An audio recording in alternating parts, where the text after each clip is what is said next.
ఉన్న బంగారాన్ని విడిపించి ఆ రోజు ఆన్లైన్ రేటుకే మేము కొంటాం. Sharma gold company. నమస్కారం, వెల్కమ్ టు సుమన్ టీవీ. నేను గీతాంజలి. 2025వ సంవత్సరం వచ్చేసింది. మరి ద్వాదశ రాశుల్లో జన్మించిన వారి జాతక ఫలితాలు ఏ విధంగా ఉండబోతున్నాయి? మెరుగైన ఫలితాల కొరకు ఎటువంటి పరిహారాలు వారు చేసుకోవాలి? మంచిగా ఉన్న రాశులు ఏవి, అంటే మంచి ఫలితాలను ఇచ్చేటువంటి రాశులు ఏ ఉన్నాయి, అలాగే చెడు ఫలితాలు ఏ రాశులు వారు అందుకోబోతున్నారు, ఈ వివరాలన్నీ ఇవాళ వీడియోలో నేను మీకు వివరిస్తాను. వివరించేందుకు ప్రస్తుతం మనతో పాటు ఉన్నారు ప్రముఖ జ్యోతిషులు బ్రహ్మశ్రీ నందిబట్ల శ్రీహరి శర్మ గురువు గారు. వారితో మాట్లాడదాం. గురుగారు నమస్కారం అండి. వాగర్థ వివ సంపృక్తౌ వాగర్థ ప్రతిపత్తయే జగతః పితరౌ వందే పార్వతీ పరమేశ్వరౌ. సదాశివ సమారంభాం శంకరాచార్య మధ్యమాం అస్మదాచార్య పర్యంతం వందే గురు పరంపరాం. ఆదిత్యాయ చ సోమాయ మంగళాయ బుధాయ చ గురు శుక్ర శనిభ్యశ్చ రాహవే కేతవే నమః. శృంగేరి జగద్గురు పీఠాధిపతులకి, కంచి పీఠాధిపతులకి నమస్కారములు తెలియజేసుకుంటూ కార్యక్రమాన్ని ప్రారంభిద్దాం. వీక్షించేటువంటి సుమన్ టీవీ ప్రేక్షకులకి గమనిక, ఇప్పుడు మనం చెప్పుకోబోయేటువంటి రాశి ఫలాలు ఏవైతే ఉన్నాయో అవన్నీ కూడా ఆంగ్ల నూతన సంవత్సర గమనాన్ని దృష్టిలో పెట్టుకుని జనవరి 1వ తారీఖు నుంచి డిసెంబర్ 31వ తారీఖు వరకు మాత్రమే ఉన్నటువంటి గ్రహాల స్థితిగతులను బట్టి వివిధ రాశుల వారికి ఏ విధంగా ఉండబోతుందో తెలుసుకుందాం. మనకు సాంప్రదాయానుసారంగా వచ్చేటువంటి ఉగాది నుంచి ప్రారంభమయ్యే రాశి ఫలితాలని, అనగా వచ్చే విశ్వావసునామ సంవత్సరానికి సంబంధించి ఉగాది ప్రారంభమయ్యడానికి అంటే ముందుగా మళ్ళీ ఆ యొక్క ఉగాది సందర్భంగా మళ్ళీ వివిధ రాశుల వారికి సంబంధించి రాశుల ఫలితాలు ఇవ్వడానికి ప్రయత్నం చేస్తాను. కాబట్టి ఇటువంటి దాంట్లో ప్రపంచమంతా అంగీకరిస్తున్నటువంటిది 2025 నూతన సంవత్సరం. అదేవిధంగా మనము కూడా ఆంగ్ల నూతన సంవత్సరం అనేటువంటి భావనతో ఈ యొక్క కార్యక్రమం చేస్తున్నాం. అదే ఉగాది నాడైతే మార్చి 29వ తారీఖు నుంచి మళ్ళీ 2026-28 వరకు ఉండేటువంటి గమనం వరకు ఉండేది చెప్పేటువంటిది. అవి మనం మరియు వీడియోలో తెలియజేసుకుందాం. అదే అడగబోతున్నాను గురుగారు. అంటే సాధారణంగా ఒకటే ప్రశ్న అడుగుతారు, ఉగాది కదా అసలు చెప్పాలి జాతక ఫలితాలు అనేవి, ఈ లోపు ఏంటి అంటే ఒక సాంప్రదాయంగా అది కొనసాగిపోతుంది. అంటే మనకేమని చెప్పబడింది అంటే, ధర్మం ఏం చెప్పబడింది శాస్త్రంలో అంటేనమ్మా, ప్రపంచమంతా ఏది ఒక విషయం గురించి ఒక తాటి మీద ఉంటుందో అది ధర్మమే కూర్చుంటుంది, శాస్త్రమే కూర్చుంటున్నాం. ఇక మరి ద్వాదశ రాశుల వారి జాతక ఫలితాలు తెలుసుకుందాం. ముందుగా గ్రహస్థితులు ఏ విధంగా ఉన్నాయో తెలియచేస్తారా? జనవరి 1, 2025 నుంచి. ఇక గ్రహస్థితిలోకి గనక గమనించుకున్నట్లయితే ముఖ్యంగా గురువు 9th మే వరకు కూడాను ఈ వృషభ రాశిలో సంచారం చేస్తున్నాడు. 9th మే నుంచి మిథున రాశిలోకి సంచారం, 9th మే నుంచి సెప్టెంబర్ 27వ తారీఖు వరకు. ఇక సెప్టెంబర్ 28 నుంచి నవంబర్ 11వ తారీఖు వరకు కర్కాటక రాశిలో. ఇక నవంబర్ 12వ తారీఖు నుంచి డిసెంబర్ 28 వరకు కర్కాటక రాశిలోనే వక్రీకరించే స్థితి పొంది ఉండడం. ఇక శని భగవాన్ల వారిని కనుక చూసుకున్నట్లయితే 15 ఏప్రిల్ వరకు కుంభరాశిలో సంచారం చేస్తున్నారు. 16 ఏప్రిల్ నుంచి అక్టోబర్ 9వ తారీఖు వరకు మీనరాశిలో సంచారం. ఈ మధ్య కాలంలో జూలై 8వ తారీఖు నుంచి వక్రీకరించి మీనరాశిలోనే సంచారం చేస్తున్నాడు. అలాగే అక్టోబర్ 10వ తారీఖు నుంచి కుంభరాశిలో సంచారం చేస్తూ వక్రీకరించి కుంభరాశిలో, నవంబర్ 26వ తారీఖు నుంచి వక్రత్యాగము శని భగవాన్ల వారు చేస్తున్నారు. ఇక రాహుకేతులు కనుక చూసుకున్నట్లయితే 15 మే వరకు కేతువు కన్యలో మరియు రాహువు మీనరాశిలోకి, అలాగే 16 మే నుంచి సింహరాశిలో కేతువు, అలాగే కుంభరాశిలో 16 మే నుంచి రాహుగ్రహ సంచారం జరుగుతుంది. ఇక్కడ గమనించుకున్నట్లయితే ఇక్కడ వీక్షించేటువంటి ప్రేక్షకులకు అందరికీ తెలియజేయాల్సినటువంటి అంశం ఏంటంటే, ముఖ్యంగా అందరూ ఈ ద్వాదశ రాశుల గురించి రాగానే అందరూ ఆలోచించేటువంటిది ముఖ్యంగా శని దోషం, ఏలినాడు శని, అష్టమ శని, అర్ధాష్టమ శని, కంటక శని, యోగ శని, ఈ శని దోషాలు. అయితే ఇక్కడ 15 ఏప్రిల్ వరకు శని కుంభరాశిలో సంచారం చేస్తూ 16 ఏప్రిల్ నుంచి మీనరాశిలోకి సంచారం చేస్తున్నా, ఈ యొక్క జూలై 8 నుంచి మీనరాశిలోనే సంచారం చేస్తూ వక్రీకరించినటువంటి కారణం చేత మళ్ళీ ఈ కుంభరాశి ఫలితాన్ని ఇస్తాడు. అక్టోబర్ 10న కుంభరాశిలోనే వక్రీకరించి ఉన్నటువంటి స్థితిగతుల చేత ఏమవుతుంది, మళ్ళీ మకర రాశి ఫలితాన్ని శని భగవానులు ఇస్తారు. కాబట్టి అర్థం చేసుకోవాల్సినటువంటి అంశం ఏంటంటే, ఎవరికి కూడాను ఈ సంవత్సరం శని భగవానుడు యోగదాయకంగా పూర్తిగా లేడు.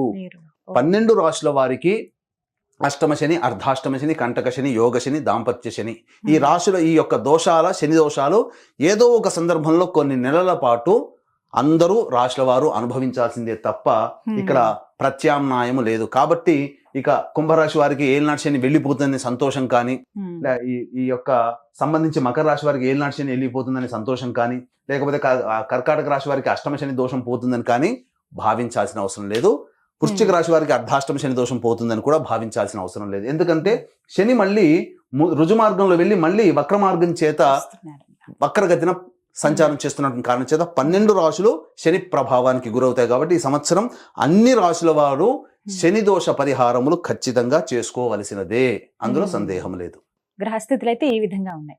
గురుగారు, గ్రహస్థితులు ఏ విధంగా ఉన్నాయో తెలియచేశారు. మరి ద్వాదశ రాశుల్లో 4వదైనటువంటి కర్కాటక రాశి వారి జాతక ఫలితాలు ఏ విధంగా ఉన్నాయో తెలియచేస్తారా?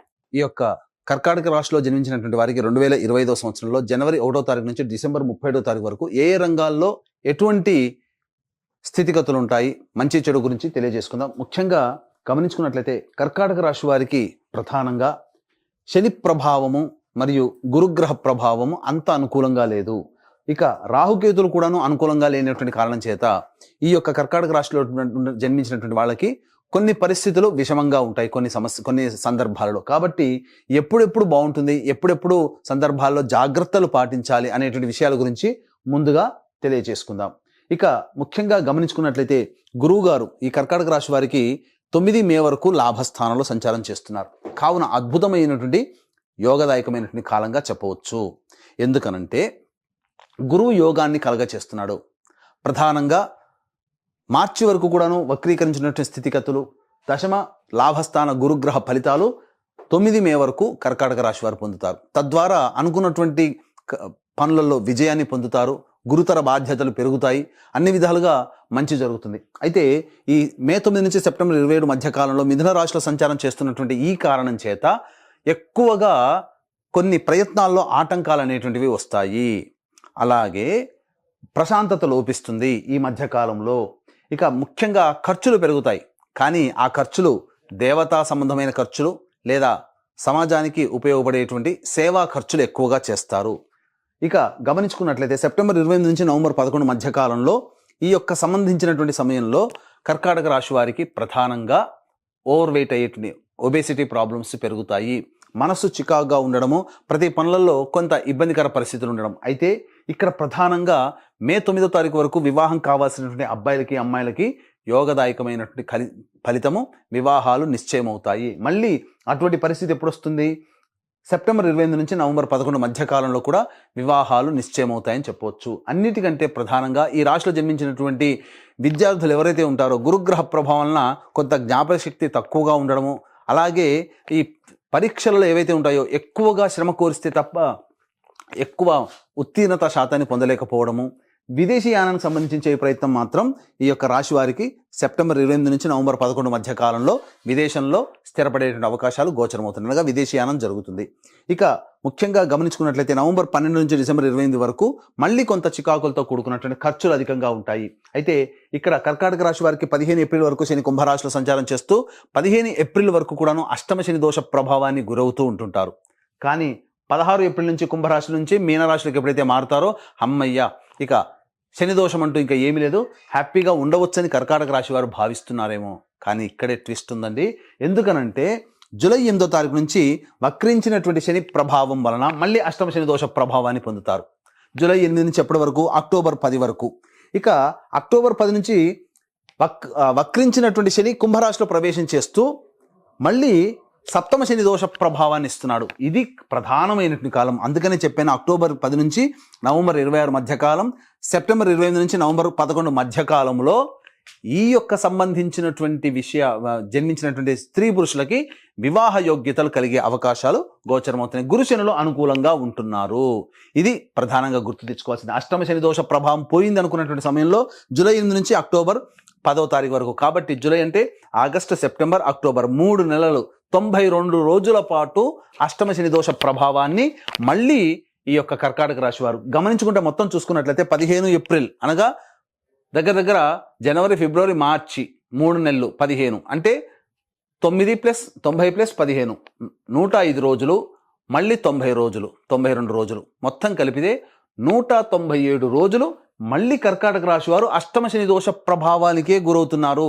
2 సంవత్సరాల నుంచి పడుతున్నటువంటి ఇబ్బందులు ఎలా ఉంటాయో దాదాపుగా 365 రోజుల్లో దాదాపు 200 రోజుల పాటు వేసుకోండి, అంటే సగం ఖచ్చితంగా మళ్ళీ అష్టమ శని దోష ప్రభావానికి గురవుతున్నారు. కాబట్టి దైవానుగ్రహాన్ని పొందే ప్రయత్నం చేయండి. ముఖ్యంగా ఈ యొక్క సంబంధించినటువంటి restaurant business, super market business, general store business, road side పండ్ల వ్యాపారస్తులు, అలాగే కుకింగ్ సంబంధించినటువంటి వ్యాపారస్తులు, ఎడ్యుకేషనల్ ఇన్స్టిట్యూషన్ నడిపేటువంటి వాళ్ళు, జ్యువెలరీ రంగంలో ఉన్నటువంటి వాళ్ళు, అలాగే ఈ సంబంధించినటువంటి పూజా స్టోర్సు, మరియు తీర్థయాత్రలు చేసేటువంటి వాళ్ళందరూ కూడాను, తీర్థయాత్రలు నడిపేటువంటి వాళ్ళందరూ కూడాను యోగదాయకమైనటువంటి పరిస్థితులు ఉంటాయి. పెద్దగా లాభాలు అనేటువంటివి ఉండవు, కానీ మంచి స్థితిగతుల్లో ఉంటారని చెప్పవచ్చు. ఇక ఈ తోలు చర్మ సంబంధించినటువంటి వ్యాపారస్తులు, స్టీల్ వ్యాపారస్తులు, అలాగే ఎడిబుల్ ఆయిల్స్ రంగంలో ఉన్నటువంటి వాళ్ళకందరికీ కూడాను సాధారణమైనటువంటి ఫలితాలే కలుగుతాయి తప్ప, ఎందుకంటే అష్టమ శని దోష ప్రభావం మళ్ళీ కొంత ఉంటుంది. అయితే విదేశీ యానము, విదేశీ సంబంధించినటువంటి అన్ని కూడాను గమనించుకున్నట్లయితే 16 ఏప్రిల్ నుంచి జూలై 8 మధ్య కాలంలో విదేశీ యానం చేయడానికి సంపూర్ణమైనటువంటి అవకాశము, మళ్ళీ ఈ సెప్టెంబర్ 20 నుంచి నవంబర్ 11 మధ్య కాలంలో కూడా విదేశీ యానానికి అనుకూలమైనటువంటి సమయంగా చెప్పవచ్చు. అయితే ఈ యొక్క రాశిలో జన్మించినటువంటి ఉద్యోగస్తులు, కేంద్ర రాష్ట్ర ప్రభుత్వ ఉద్యోగస్తులు ఎవరైతే ఉంటారో సాధారణమైనటువంటి ప్రమోషన్సే ఉంటాయి. బదిలీలకు సంబంధించి ప్రయత్నాలు కష్టంతో కూడుకొని బాగా ప్రయత్నం చేసి దైవానుగ్రహం పొందితే తప్ప కోరుకున్న చోటికి బదిలీలు పొందేటువంటి అవకాశం ఉండదు.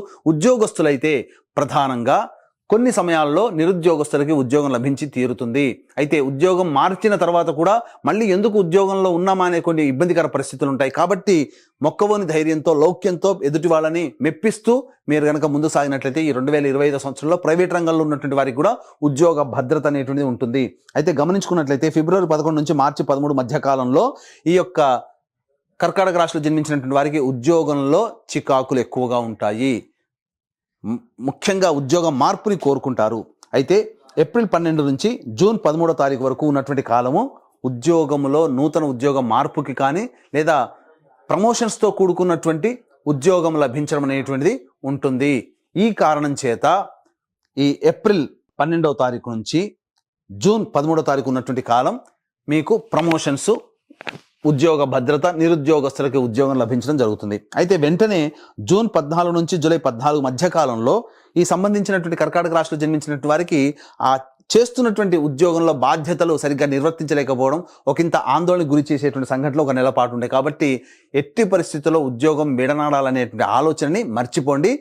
సాహసంతో, ధైర్యంతో ముందడుగు వేయండి. ఇక గమనించుకున్నట్లయితే మళ్ళీ ఇలాంటి పరిస్థితి సెప్టెంబర్ 16వ తారీఖు నుంచి అక్టోబర్ 15వ తారీఖు వరకు ఉన్నటువంటి సమయం కూడా మంచి ఉద్యోగం లభించడానికి అనుకూలమైన సమయం, ఈ చెప్పబడినటువంటి సమయం. ఇక ఈ యొక్క కర్కాటక రాశిలో జన్మించినటువంటి రాజకీయ రంగంలో ఉన్నటువంటి ప్రముఖులకి కొంత ఇబ్బందికర పరిస్థితులు అనేటువంటి తలెత్తుతాయి. పెద్దల ఆశీర్వచనం కానీ, అలాగే ఈ యొక్క ప్రజల ఆదరణ, అండదండలు సరిగ్గా లేకపోవడం వల్ల సాధారణమైనటువంటి జీవనాన్ని ఈ యొక్క రాజకీయ నాయకులు పొందుతారు. ఆశించినటువంటి పదవి లభించకపోవడం వల్ల కొంత నిరాశ పొందేటువంటి అవకాశాలు గోచరమవుతున్నాయి. ఈ యొక్క సంబంధించినటువంటి సినీ కళారంగ సంబంధించినటువంటి కర్కాటక రాశిలో జన్మించిన వాళ్ళు సినీ రంగము, టీవీ సీరియల్ రంగము, అలాగే ప్రింటింగ్ మీడియా, ఎలక్ట్రానిక్ మీడియా మరియు నాటక, సంగీత సంబంధించినటువంటి రంగాల్లో ఉన్నటువంటి వాళ్ళు, వీళ్ళకందరికీ కూడాను సాధారణమైనటువంటి మిశ్రమ ఫలితాలు కలుగుతాయి. అంది వచ్చినటువంటి అవకాశాలని చక్కగా వినియోగించుకోగలిగితే మీరు ఈ 2025 సంవత్సరం చక్కగా ఆనందంగా ఉండవచ్చు అని చెప్పవచ్చు. అయితే ఓవర్ ఎక్స్పెక్టేషన్స్ పెట్టుకొని గొప్పగా కీర్తి లభిస్తుందేమో, గొప్పగా ధనాదాయం ఉంటుంది అనేటువంటి ఆలోచనల్ని వాస్తవానికి మీరు ఆలోచన చేసుకొని ప్రయాణం చేయండి. ఆశల కంటే, ఆలోచనల కంటే వాస్తవం వేరుగా ఉంటుందనే విషయాన్ని గమనించుకుంటూ వచ్చినటువంటి ప్రాజెక్ట్ని చక్కగా మీరు ముందుకు నడిపించుకోగలిగితే మీరు ప్రశాంతమైన జీవితాన్ని పొందుతారు అని చెప్పవచ్చు. ఇక ఈ సంబంధించినటువంటి విద్యార్థులైతే కష్టే ఫలి అన్నట్టుగా ఉండాలి. పోరాట పడిమితో ఎదుటివారితో ఢీకొనాలనే స్ఫూర్తితో మీరు ప్రయాణం చేస్తేనే మీరు మెరుగైనటువంటి ఫలితాలు పొందుతారు. ఈ చెప్పినటువంటి సమయంలో విదేశీ యానం, విదేశీ విద్యకు సంబంధించి యోగదాయకమైనటువంటి సమయంగా చెప్పవచ్చు. ఎప్పటి నుంచి సెప్టెంబర్ 20 నుంచి నవంబర్ 11 మధ్య కాలము, అలాగే ఈ ఏప్రిల్ 11 నుంచి జూలై 8 మధ్య కాలంలో సంబంధించి విదేశీ యానం, విదేశీ విద్యకు సంబంధించి ప్రయత్నాలన్నీ కూడా కొలికి వస్తాయి. ఇక ఈ యొక్క రాశిలో జన్మించినటువంటి రైతులకి సాధారణమైనటువంటి పంటలు కలిసి వస్తాయి. అలాగే ఎక్కువ దిగుబడిని కోసం పంటల మార్పిడి చేసుకున్నట్లయితే కష్టాలు పడక తప్పదనేటువంటి విషయాన్ని గమనించుకోవాలి. ఈ యొక్క రాశిలో జన్మించినటువంటి లాయర్లకి ఆశించిన మేరైనటువంటి ప్రభుత్వ పదవి కానీ, లేకపోతే ఇంకా చెప్పాలి అని అంటే గురుతర బాధ్యత కలిగినటువంటి స్థితి కానీ లభించకపోవడం వల్ల కొంత నిరాశ ఎదుర్కోక తప్పదు. అయితే ఆస్తి సంబంధమైనటువంటి విషయాలు ఏవైతే ఉంటాయో అవన్నీ కూడాను ఏప్రిల్ 16వ తారీఖు నుంచి జూలై 8 మధ్య కాలంలో పరిష్కరించుకోగలిగితే విజయం మీదవుతుంది. తదనంతర కారణాల వల్ల తదనంతర నెలలో కనుక మీరు పరిష్కరించుకోవాలని ఆలోచన చేస్తే అవి ఒక పరిష్కారం కాని దిశగా, పరిష్కారం కాని సమస్యగా మిగిలిపోయే అవకాశాలు గోచరమవుతాయి. కాబట్టి ఏప్రిల్ 15వ తారీఖు లోపలనే పరిష్కారం చేసుకోవడానికి ప్రయత్నాలు చేయండి, తప్పకుండా విజయం పొందుతారని చెప్పొచ్చు.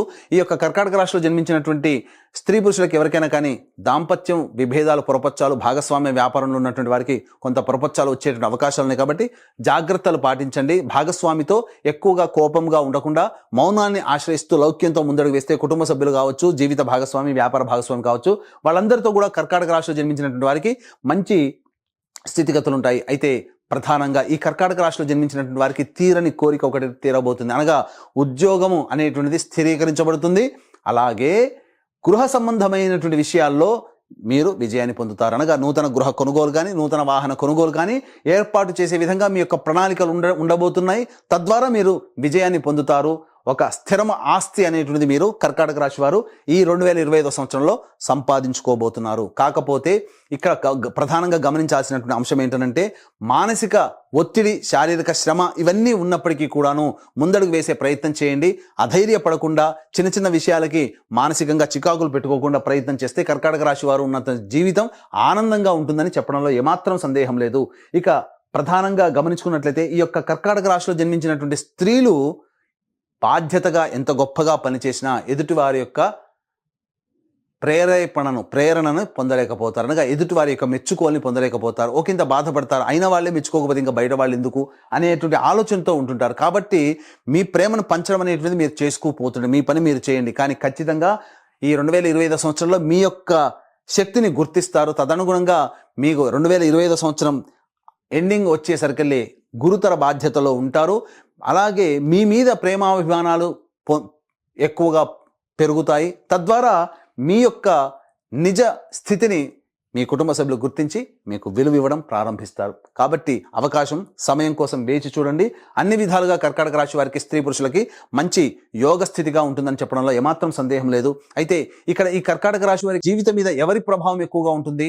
పెళ్లి కాకపోతే తల్లిదండ్రులు, తోడబుట్టిన వాళ్ళు. పెళ్ళి అయితే భర్త, పిల్లల యొక్క ప్రభావం మీ యొక్క రాశి మీద ఈ రాశిలో కర్కాటక రాశిలో జన్మించినటువంటి వారి మీద ఉంటుంది. కాబట్టి ఈ కర్కాటక రాశిలో జన్మించినటువంటి వారికి ఈ 2025 సంవత్సరం సంపూర్ణంగా అనగా జాతకరీత్యా విద్య, వివాహ, ఉద్యోగ, దాంపత్య, సంతాన, అనారోగ్య సమస్యలు పూర్తిగా సమసిపోవాలి.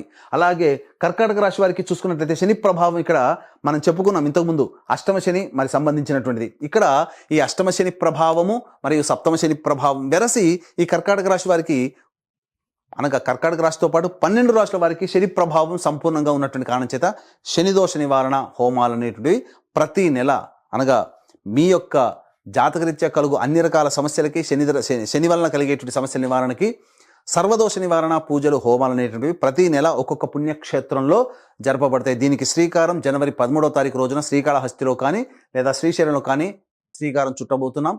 కాబట్టి మీ కుటుంబ సభ్యుల గోత్రనామాలు ఈ యొక్క కార్యక్రమంలో సంవత్సరం పాటు జరిగేటువంటి కార్యక్రమంలో నమోదు చేసుకోవచ్చు. అవకాశం ఉన్న వాళ్ళు రిజిస్ట్రేషన్ వివరాలు కార్యక్రమ తదనంతరం కాంటాక్ట్ చేసి తెలుసుకోవచ్చు. ఇక తండ్రి వైపు, భర్త వైపు 6 తరాలు, తల్లి వైపు, భార్య వైపు 3 తరాల్లో ఏవైనా దుర్మరణాలు ఉన్నా, అలాగే liver problem, kidney problem, cancer రోగాలతో 60 సంవత్సరాల లోపల ఏ విధంగానైనా మీ కుటుంబ సభ్యులు చనిపోయినా వాటిని పితృదోషములు అంటారు. కాబట్టి నిజాయితీగా పితృదోష నివారణ కార్యక్రమాలు ప్రతి నెల మా పీఠం ఆధ్వర్యంలో జరిపించడం జరుగుతున్నాయి. ఆ వివరాలు కూడా కార్యక్రమ తదనంతరం కాంటాక్ట్ చేసి తెలుసుకోవచ్చు. గురుగారు, మరి మీరు మెరుగైన ఫలితాలు పొందాలంటే గనక కర్కాటక రాశి వారు ఎటువంటి పరిహారాలు చేసుకోవాలంటారు? గమనించుకున్నట్లయితే ఈ యొక్క కర్కాటక రాశిలో జన్మించినటువంటి వారు ఎటువంటి పరిహారాలు పాటించాలి? ముఖ్యంగా వీలు కుదిరినప్పుడల్లా శివాలయానికి చేరుకొని శివాలయంలో ఉన్నటువంటి నవగ్రహాల చుట్టూ శివాయ నమః అంటూ 27 ప్రదక్షిణలు చేసి, ముఖ్యంగా శనివారం నాడు చేయండి. తైలాభిషేకం శనికి సమర్పించండి, తైలాభిషేకం చేయండి. అలాగే శివాలయంలో అర్చనాభిషేకాదులు జరిపించుకోండి. ఈ విధంగా చేసుకున్నట్లయితే తప్పకుండా మీకున్నటువంటి సమస్యలు పరిష్కారం అవుతాయి. ఇక ఈ సమస్యలు ఎక్కువగా ఉన్నాయి, చెప్పబడినటువంటి కంటే విభిన్నంగా మీ జీవితం ఉంది అనంటే మీ యొక్క జన్మ జాతకంలోని నడుస్తున్నటువంటి గ్రహ దశాంతర దశల ప్రభావాలు. కావున దగ్గరలోని మంచి ఉపాసనా పరులైనటువంటి జ్యోతిషుని సంప్రదించి వారి సలహాలు, సూచనలు పాటించి మెరుగైన జీవితాన్ని పొందుతారని ఆశిస్తూ సర్వం శ్రీ ఉమామహేశ్వర పరబ్రహ్మార్పణమస్తు. చాలా చక్కగా వివరించారండి. నమస్కారం.